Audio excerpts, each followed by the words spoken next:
একজন মেয়ের বাবার জীবনের কষ্ট। একজন পিতা তার কন্যা সন্তানকে জন্ম দেওয়ার পরে প্রাপ্তবয়স্ক হওয়া পর্যন্ত লেখাপড়া, তার সকল যাবতীয় খরচ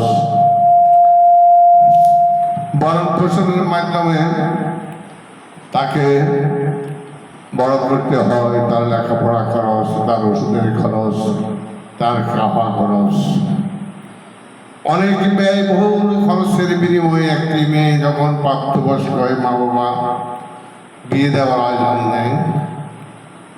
বিয়েতে অনেক টাকা খরচ করে পরের বাড়িতে মেয়েকে পাঠানো হয়।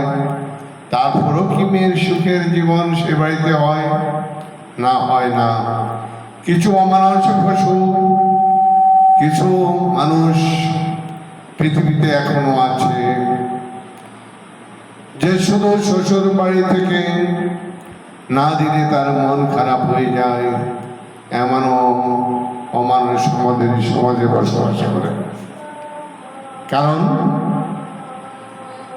একজন মা বাবা তার মেয়েকে সারা জীবন দেওয়ার পর পরের বাড়িতে পাঠায় একটু সুখের জন্য। অনেক মেয়ের কপালে কি সুখ থাকে, থাকে না। ওই অমানুষ গুলার পরিবারে যখন মেয়ে যায়, তখন শুধু চাওয়া পাওয়ার শেষ থাকে না। তাই আমি তাদের উদ্দেশ্যে বলবো, তোমাদের কি কন্যা সন্তান নেই? একদিন বুঝবে পরের মেয়েকে, আজকে পরের মেয়েকে তুমি পর হিসেবে দেখছো, তোমারও মেয়ে পরের ঘরে যাবে, সেদিন বুঝবে তুমি।